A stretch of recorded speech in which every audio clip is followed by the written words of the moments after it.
7 தமிழ். பொறுப்பும் பொது நலமும்.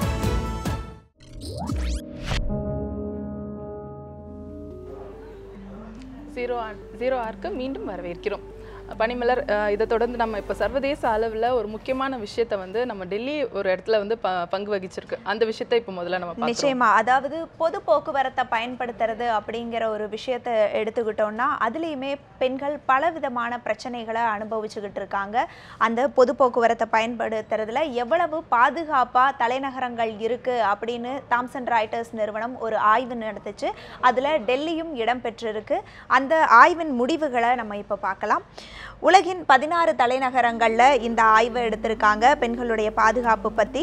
இதில் இரவு நேர பாதுகாப்பு அப்படின்னு எடுத்துக்கிட்டோம்னா டெல்லி 2ஆம் இடத்துல இருக்கு. நிச்சயமா பாதுகாப்பு அற்ற சூழ்நிலையில் நம் தலைநகர் டெல்லி 2வது மோசமான நகரமாக இருக்கிறது அப்படிங்கிறது தான் இந்த ஆய்வில் வெளிவந்த உண்மை. 2வது பெண்களை கேலி செய்து பேசுவது அப்படிங்கிற விஷயத்திலையும் அதிக அளவில் நடக்கிறது. டெல்லியில் 2வது இடம் பிடிச்சிருக்கு டெல்லி. அதற்கு அடுத்ததாக பார்த்தீங்கன்னா உடல் ரீதியான தொந்தரவு பெண்களுக்கு கொடுக்குற விஷயத்தில் டெல்லி 5வது இடத்துல இடம் பிடிச்சிருக்கு. அதுக்கு அடுத்ததாக ஒரு பிரச்சனையில் பெண்கள் இருந்தால் அந்த பெண்ணுக்கு உதவிக்கு வராத தன்மையில் உள்ள மக்கள் இருக்க இடம் பார்த்திங்கன்னா டெல்லி 7வது இடத்துல இருக்குது. அதே மாதிரி காவல்துறை மீதான நம்பிக்கை, அதாவது நம்பிக்கையற்ற தன்மை இருக்கிறது அப்படிங்கிற இதில் டெல்லி 10வது இடம் வகிக்குது. நகரத்துடைய பாதுகாப்பு, எந்த அளவிற்கு ஒரு நகரம் பாதுகாப்பாக இருக்கிறது அப்படிங்கிற விஷயத்தில் டெல்லி 6வது இடத்துல பாதுகாப்பற்ற தன்மையில் இருப்பதாக இந்த ஆய்வு முடிவு தெரிவிக்குது. அதற்கு அடுத்ததாக ஒட்டுமொத்தமாக பொது போக்குவரத்தை பயன்படுத்தும் பெண்களுடைய பாதுகாப்பு அதை எடுத்துக்கிட்டோம்னா டெல்லி வந்து 4வது இடத்துல இருக்குது. தற்போது இந்த சுகன்யா சம்ருத்தி திட்டம் பாரதிய ஜனதா அறிமுகப்படுத்தி இருக்கிறது. இன்று நரேந்திர மோடி அவர்கள் இந்த திட்டத்தை அறிமுகப்படுத்தி இருக்கிறார். இது பற்றி நம்மிடையே கருத்துக்களை பகிர்ந்து கொள்வதற்காக பாரதிய ஜனதா கட்சியை சேர்ந்த ராஜலக்ஷ்மி அவர்கள் நம்மோடு தொலைபேசி வழியாக இணைந்திருக்கிறார். அவரிடம் பேசலாம். அம்மா வணக்கம். இன்னைக்கு பிரதமர் மோடி அவர்கள் ஒரு திட்டத்தை, சுகன்யா சம்ருத்தி திட்டத்தை தொடங்கி வைத்திருக்கார். பெண்களுடைய முன்னேற்றத்திற்காக இந்த திட்டம் தொடங்கப்பட்டிருக்கிறதா சொல்லப்பட்டிருக்கு. அதே சூழலில் இன்னைக்கு நம்மோட வந்து அரங்கத்தில் விருந்தினர்கள் இணைஞ்சிருக்காங்க. அவர்கள் ஒரு சில குற்றச்சாட்டுகளையும் முன்வைக்கிறாங்க. தொடர்ந்து பெண்களுக்கு கல்வி குறைபாடு இருக்கிற சூழ்நிலையில், பாதுகாப்பு குறைபாடு இருக்கிற சூழலில் ஒரு வங்கி கணக்கு தொடங்குவதன் மூலமாக மட்டும் எந்த அளவிற்கு பெண்களுக்கு முன்னேற்றம் தர முடியும் அப்படிங்கிற ஒரு கேள்வி எழுது. இதுக்கு உங்களுடைய பதில் என்ன? அதாவது மோடி இந்த திட்டத்தை வந்து பாட்னாவில் தொடங்கி வைத்திருக்கிறார். இது ரொம்ப வரவேற்கத்தக்க திட்டம். பெண்களுக்கு, அதாவது சேவ் த கேர்ள் சைல்டுன்னு சொல்லியிருக்காரு. அதாவது பெண்களை காப்பாற்றுங்கள், அதாவது மிஸ்ஸிங் சில்ட்ரன், குழந்தைகள் காணா இல்லாம போகுது பெண்கள்.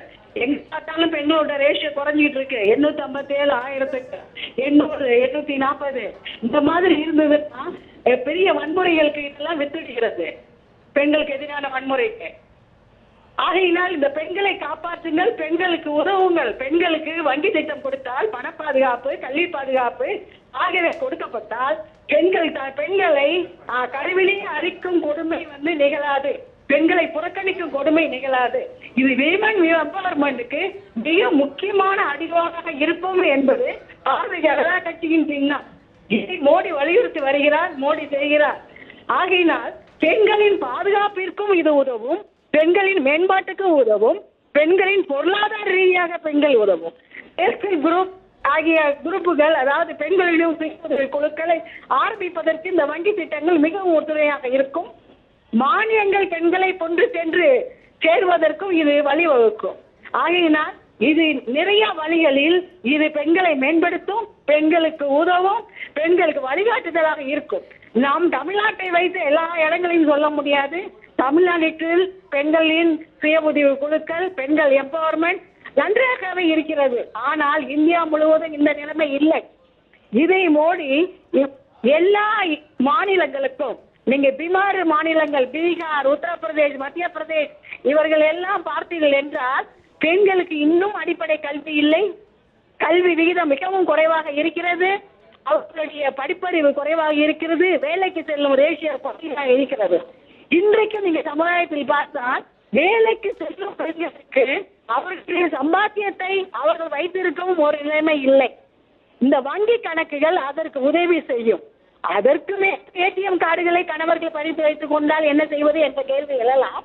அதற்கும் பாரதிய ஜனதா கட்சி அவர்களுக்கு துணை நின்று பெண்களை காப்பாற்றும், பெண்கள் மேம்படவில்லை என்றால் இந்தியா நிச்சயமா இந்த கணக்கு வங்கி கணக்கு தொடங்குவதால் பல்வேறு நன்மைகள் இருப்பதா நீங்க குறிப்பிடுறீங்க.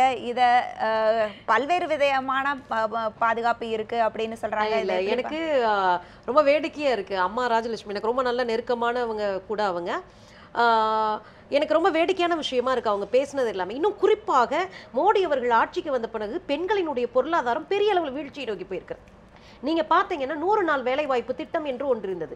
அதுல குறைபாடுகள் உண்டு. அந்த குறைபாடுகளை களையெடுத்து விட்டு அந்த திட்டத்தை மேம்படுத்தினால் பெண்களுடைய கிராமப்புற பெண்களினுடைய இன்னும் பின்தங்கிய கிராமப்புற பெண்களினுடைய பொருளாதாரம் தன்னிறைவை அடைந்திருக்கும். இன்னும் சொல்லப்போனால் தமிழ்நாடு போன்ற பெருவாரியான போதை பழக்கத்திற்கு அடிமையாக இருக்கிற குடும்பங்கள்ல பெண்களுடைய வருமானம் அதிகரித்து போவதற்கான வாய்ப்பு இருக்கு. இன்னும் அதை வச்சு படிச்ச குழந்தைங்க உண்டு. என்னுடைய ஸ்டூடெண்ட் IAS படிச்சுட்டு இருக்கா. அப்போ அவன் வந்து அந்த வருமானத்துல தான் புத்தகம் வாங்கி படிக்கிறான். ஸோ இந்த இதெல்லாம் ஒட்டுக்கட்டா அடிச்சு முடிச்சாச்சு. ரெண்டாவது விஷயம், மகளிர் சுய உதவி குழுவுக்கு முட்டுக்கட்டை போடுவதற்கான வாய்ப்பு இருக்கிறது. எனவே அதையும் இன்றைக்கு கொண்டு போய் வெளியே தள்ளி அதையும் ஊத்தி மூடியாச்சு. எனவே இதெல்லாம் செஞ்சு முடிச்ச பிறகு இன்னும் 35 ரூபாய்க்காக 45 கிலோமீட்டர் வந்து பெண்கள் வடமாநிலங்கள்ல பயணம் பண்ண வேண்டியது இருக்கு. ஒரு நாளைக்கு குறைஞ்சபட்சம் போக வரவும் 150 கிலோமீட்டர் வரையும் பயணம் பண்ணணும். இந்த சூழ்நிலை பொருளாதார நெருக்கடியை உருவாக்கி விட்டுட்டு நிகழ்ச்சியின் முடிவுக்கு வந்துட்டோம். இறுதியா உங்களுடைய கருத்துக்கள். நான் ரெண்டு தகவல் மட்டும் சொல்கிறேன். இந்த ஸ்கீமுக்கு அவங்க வந்து மாதுரி தீக்ஷித்தை வந்து கிராண்ட் அம்பாசிடராக நியமிச்சிருக்காங்க. இது எந்த அளவுக்கு விளம்பர நோக்கத்தோட செயல்பாடப்பட்டிருக்கு அப்படின்றதுக்கு இது ஒரு சின்ன உதாரணம். நடிகையா அப்படின்றதுனால குறை சொல்ல விரும்பலை. ஆனால் அதுலேயும் அவங்களுக்கு போட்டியோட தான் அவங்க கஷ்டப்பட்டு முன்னுக்கு வந்திருக்காங்க. அதில் எந்த மாற்று கருத்தும். ஒரு நடிகை நீங்கள் முன்னிறுத்துறதுக்கான காரணம் என்னென்னா ஒரு விளம்பர நோக்கு. இந்த ஸ்கீமை நீங்கள் கொண்டு போய் உண்மையாக பெண்களை முன்னேற்ற கொண்டு வரணுன்றதை விட இதை அதிகமாக பிரபலப்படுத்தி இப்போ அவங்களுக்கு வந்து நிறைய பிரச்சனைகள் இருக்குது. இப்போ பெண்களுக்கான சுதந்திரம் அவங்க சரியாக ஏற்படுத்தலை. ஏன்னா முன்னாடி அங்கே வந்து அந்த டெல்லி இன்சிடென்ட் வரும்போது நம்ம எல்லாரும் வந்து காங்கிரஸ் கட்சி எதிர்க்கா பேசும்போது இவங்க என்ன சொன்னாங்க, நாங்கள் வந்தோடனே பாதுகாப்பு கொடுத்துருவோம் அப்படின்னாங்க. இப்போ அவங்க பாதுகாப்புக்கான எந்த ஏற்பாடும் செய்யலை. அப்போ பாதுகாப்புக்கான ஒரு சின்ன ஏற்பாடாக இதை செஞ்சதாக காமிக்க நினைக்கிறாங்க. ஆனால் இது இருக்க முடியாது. நிச்சயமா எங்களுடைய ஆர்வத்திற்கு வந்து உங்களுடைய கருத்துக்களை பகிர்ந்து கொண்டதுக்கு நன்றி.